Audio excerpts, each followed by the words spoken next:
Halo, apa kabar saudaraku yang kasih Tuhan? Kita mengucap syukur kepada Tuhan karena Tuhan sungguh baik dalam hidup kita. Dan hari ini kita diperkenan Tuhan untuk kita berjumpa dalam renungan mingguan. Saudaraku yang kasih Tuhan, temanya agak sedikit nakal juga ya, memalukan.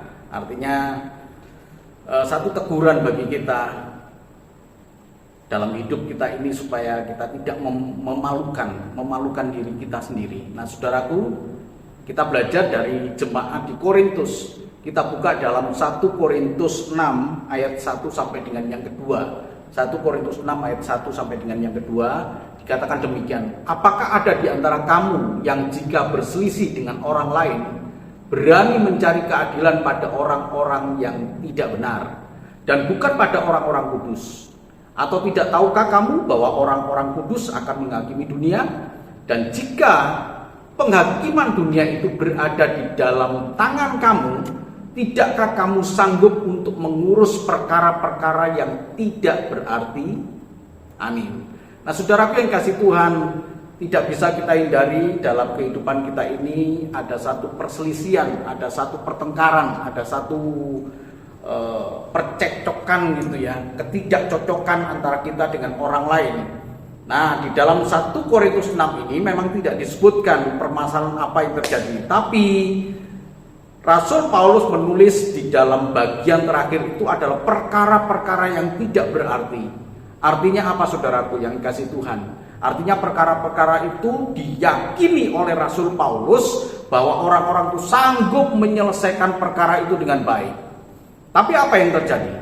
Suatu hal yang sangat memalukan, yaitu mereka kemudian berselisih. Ya, ketika berselisih dengan orang lain, kemudian sampai membawa kepada, ya ini ceritanya dalam satu tafsir katakan sampai kepada pengadilan. Dan kemudian sang hakim itu ternyata bukanlah orang yang percaya, orang yang tidak percaya.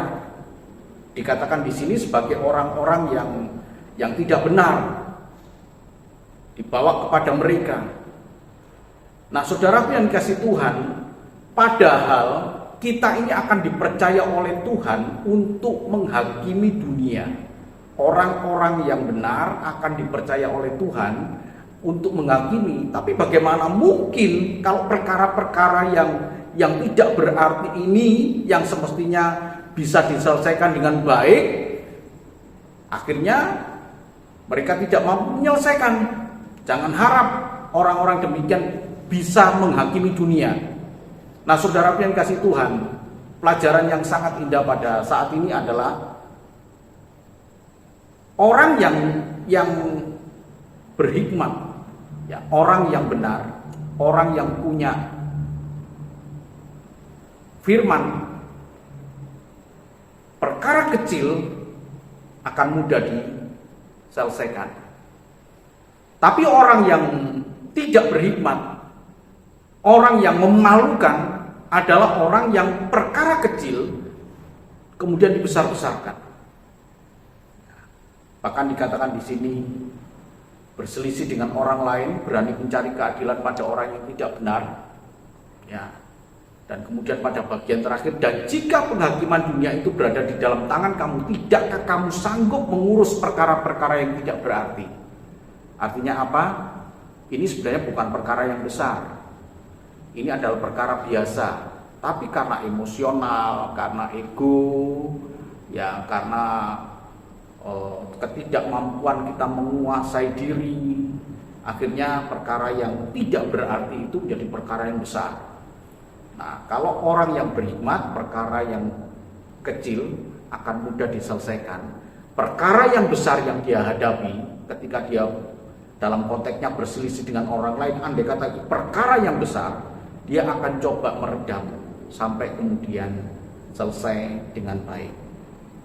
Nah, saudaraku yang sangat dikasih Tuhan, sungguh memalukan jika itu terjadi dalam kehidupan orang-orang yang mengaku percaya kepada Tuhan, ketika dia tidak mampu menyelesaikan perkara-perkara yang tidak berarti. Berselisih itu bisa terjadi dalam kehidupan kita, tetapi endingnya harus selalu ending yang baik. Nah saudaraku yang kasih Tuhan, mari dengan kuasa Roh Kudus yang ada di dalam hidup kita, kita andalkan Tuhan dalam kehidupan kita, maka kita mampu menyelesaikan persoalan-persoalan, konflik-konflik yang terjadi, perselisihan-perselisihan yang terjadi, baik dengan orang lain maupun di dalam keluarga. Mari kita belajar lewat firman Tuhan dalam tulisan Rasul Paulus ini. Jangan sampai kemudian kita membawa persoalan yang tidak berarti menjadi persoalan yang berarti, bahkan kemudian menjadi persoalan yang sungguh luar biasa. Dan akhirnya Allah yang luar biasa itu kita redupkan menjadi Allah yang biasa atau Allah yang tidak ada artinya dalam kehidupan kita. Nah, saudaraku yang kasih Tuhan, miliki Allah Roh Kudus dalam hati kita sehingga kita mampu menyelesaikan setiap persoalan, perselisihan, konflik-konflik yang terjadi dalam kehidupan kita, dan semuanya akan berakhir dengan kebahagiaan, happy ending. Tuhan memberkati.